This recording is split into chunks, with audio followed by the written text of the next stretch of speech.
Hi, I'm Anna, and I'm going to talk about how cultural hits become market hits. A cultural hit is an idea, a person, a piece of content, a product that a lot of people share, talk about, that in short capture cultural imagination at a certain moment and that have a staying power. So they're not fads, they're not trends, they have sort of durability. A Birkin bag is a cultural hit, Millionaire Speedy is a cultural hit, Air Jordans, Nike Pandas, Tabi boots are a cultural hit. It has yet to be seen if Dubai chocolate is going to become a cultural hit, if matcha is going to be a cultural hit. It's been around forever, but in its current iteration it may or may not, it may fade away.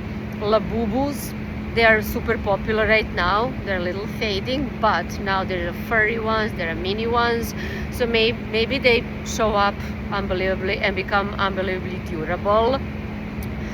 Cabbage Patch Kids did not, Furbies did not prove to be durable. Barbies are a cultural hit, they became a market hit. So a lot of cultural hits are unpredictable, and most successful ones don't fade away, they become a market hit. So one of the examples is American Express Black Card. It didn't exist before 1999. It was an urban myth. It was invitation only, no limit. Titanium card was just something that people were talking about, but that was not something that American Express, the company, was offering.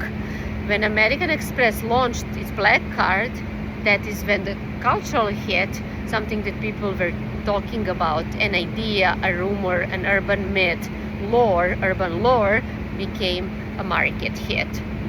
Or in 1984, Michael Jordan received a bar from NBA on his black and red Nike sneakers, original Air Jordan 1s, because NBA prevented all players from wearing any sneakers that are not black and white. There was a certain percentage of color that was tolerated, but not to the extent that that original Air Jordans were.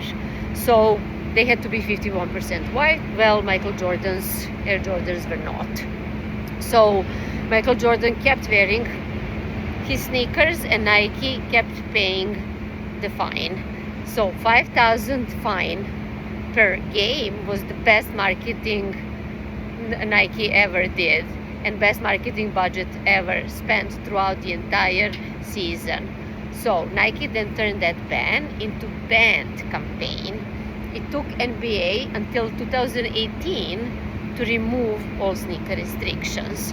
By that time, the Jordan brand brought unbelievable billions of dollars to Nike. Today, even, there was certain slowdown. Jordan brand brings to Nike 7.3 billion in revenue. A cultural hit became a market hit. Or when you think about Rolex Daytona, it was named after a racing track that was constructed in 1959 and quickly became renowned for its races. Rolex seized on this opportunity to create connection between the watch and the world of high performance racing. The first Daytona watch was created in 1963. Before that, the connection between Rolex and racing did not exist. Daytona's brand identity today is a symbol of speed and precision. That connection didn't exist before 1963. That's, again, a cultural hit became a market hit. Original Birkin bag, everyone knows the story, how Jane Birkin met Hermes Jean-Louis Dumas executive on a plane, 1984. She drew Hermes Birkin bag sketch on the puking bag on the plane, and he made it for her. Again, a cultural hit become a market hit. What was once a myth, like a famous actress and singer meets luxury brand executive on a plane, they create the bag. 40 years later, that is still Hermes' biggest innovation, and it's making unbelievable amounts of money for Hermes. Recently, this original Birkin bag was sold for $10.1 million, becoming the most valuable handbag ever sold at auction. Again, a cultural hit became a market hit. Coco Chanel is famous for its tweed, originated with Coco Chanel was dating the Duke of Westminster, and she adopted tweed for comfort and practicality, incorporating it in her own design. It was Scottish tweed, it was super durable, super practical, and she figured out how to use it in her designs. Now, today, Chanel tweed is one of the most recognizable, coveted, and copied luxury items in the world, and it's one of the Chanel's brand codes. When you see little tweed jacket, you know it's Chanel's tweed jacket, and it's so much copied. Again, a cultural hit became a market hit. So now, what we are seeing with Labubus on every luxury handbag, not every, but on a lot of luxury handbags, at least in New York, Los Angeles, across Europe, emotional toy preferences among adults, keychains on bags and bag charms, and decline of purchasing power among adults, among aspirants, among luxury consumers, all gave rise to Labubu that took world by the storm. So the conditions, social conditions, cultural conditions, economic conditions, were actually good for Labubu to show up now. So aspirational consumption is down. Luxury brands are not really profiting from aspirants.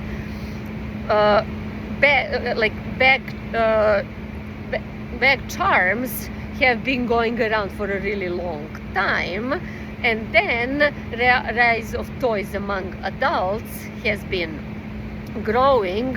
Those three conditions kind of gave rise to Labubu. So with a market valuation of $388 billion, Pop Mart, the maker of Labubus, is now worth more than twice the combined value of Mattel and Hasbro. Labubu alone saw its sales jump 700%. A cultural hit became a market hit. But again, scale does not equal durability, and we have yet to see if Labubu is gonna reach the level of Air Jordans or Birkin or Rolex Daytona. And then we have also Sydney Sweeney has good jeans, American Eagle Outfitters ad. Like, scale was there, the buzz was there. Question mark. It probably will never the cultural hit is never gonna reach the level of market hit. Sales were up, but then sales were down, and now people already forgot about it. So this is kind of, I included this example as a way to distinguish between something that can generate a lot of buzz and briefly translate in sales, but between durability in market value, durability in changing the market for a company. Cultural hit does not become a market hit. It stays a fad, a trend. A fad and a trend is not a cultural hit. Thank you.